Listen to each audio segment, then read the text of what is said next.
नमस्कार सगळ्यांना.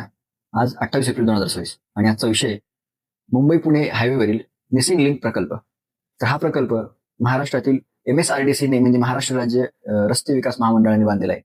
तर ह्या प्रकल्पासाठी जवळपास 6,500 कोटींचा खर्च आलेला आहे. तर हा प्रकल्प जवळपास 13.3 किलोमीटर लांबीचा असणार आहे आणि हा 8 लेन असलेला हा प्रकल्प असणार आहे. तर हा प्रकल्प मुंबई साईडला खोपोली पासून सुरू होतो, तर लोणावळ्याजवळ कुसगाव येथे हा प्रकल्प संपतो. आणि हा प्रकल्प म्हणजे आता तो जो मुंबई पुणे महामार्ग आहे, ह्या महामार्गामधला जो खंडाळा घाट आहे, ह्या खंडाळा घाटाला पर्याय म्हणून हा मिसिंग लिंक प्रकल्प बांधलेला आहे. तर हा प्रकल्प 1 मे 2026 पासून सार्वजनिक वाहतुकीसाठी खुला होणार आहे. तर आणि विशेष म्हणजे ह्या भागात काही ह्या प्रकल्पासाठी म्हणून काही वेगळा टोल असणार नाही. तर जो 1 मे पासून सुरू होणार आहे, त्यातला पहिला टप्पा म्हणजे 1 मे ते 31 ऑक्टोबर पर्यंत ह्या रस्त्यावर फक्त हलकी मोटार वाहने म्हणजे कार आणि प्रवासी वाहने तसेच बसेस यांना फक्त प्रवेश दिला जाणार आहे. मालवाहू वाहनांना प्रवेश नसणार आहे. त्यांना आताचा जो अस्तित्वात असलेला घाटाचा मार्ग आहे तोच वापरायला लागणार आहे. 1 नोव्हेंबर पासून मालवाहू वाहनांना प्रवेश द्यायचा किंवा नाही हे नंतर ठरवलं जाणार आहे 6 महिन्यांच्या निरीक्षणानंतर. विशेष म्हणजे या प्रकल्पावर या महामार्गावर हलक्या वाहनांसाठी 100 किलोमीटर पर आवरचा वेग मर्यादा असणार आहे आणि बसेस आणि प्रवासी वाहनांसाठी 80 किलोमीटर प्रति तास ही वेग मर्यादा असणार आहे. ह्याची गरज म्हणजे जसं तुम्हाला सांगितलं की जुना जो खंडाळा घाटातला 6 लेन रस्ता होता, त्या रस्त्यावर जवळपास दरवेळेसच मोठ्या प्रमाणात वाहतूक कोंडी व्हायची. तसंच पावसाळ्यात रस्ता जाम व्हायचा किंवा रस्ता बंद व्हायचा, कारण भूस्खलनाचा मोठा त्रास तिथं होता. तसंच आपल्याला माहिती आहे की फेब्रुवारी 2026 मध्ये एक टँकरचा अपघात होऊन जवळपास 33 तास हा महामार्ग बंद होता. ह्या सगळ्या गोष्टी लक्षात घेऊन 2018 मध्ये या मिसिंग लिंकचं काम परत सुरू झालं आणि दरम्यानच्या कोविडच्या काळामध्ये काही कारणास्तव ते काम संथ झालं. पण मग आता 2026 मध्ये 1 मे 2026 पासून हे काम हा महामार्ग लोकांसाठी खुला होणार आहे.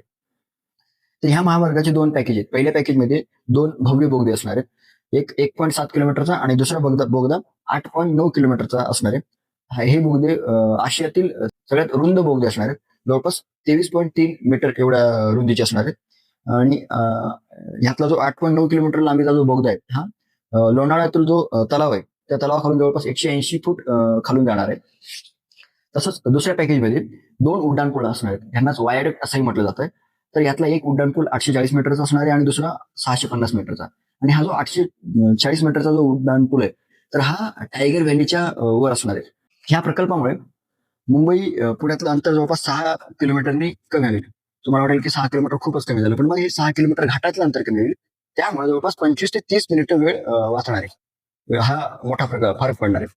दुसरी गोष्ट म्हणजे ह्या प्रकल्पासाठी काही काही खूप स्पेशल गोष्टींची काळजी त्यांनी घेतली आहे MSRDCने. त्यातलं सगळ्यात महत्वाचं म्हणजे ह्या प्रकल्पावर 24/7 असं काही कंट्रोल रूम असणार आहे.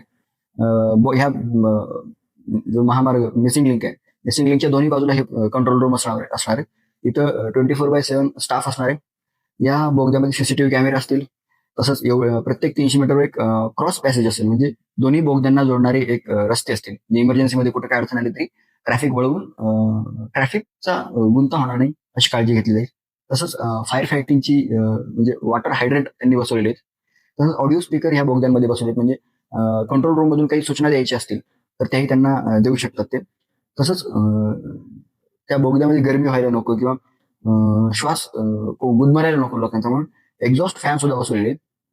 तसंच असा एक अंदाज लावला जातो की या मिसिंग लिंकच्या बांधकामामुळे दिवसाला जवळपास 1 कोटी रुपयांचं इंधन बचत होणार आहे. तर हा एक खूप महत्वाचा प्रकल्प होता. तर आशा आहे की या प्रकल्पामुळे मुंबई पुण्यातलं अंतर कमी व्हावं आणि महाराष्ट्रातल्या औद्योगिक विकासाची गती वाढत जावी.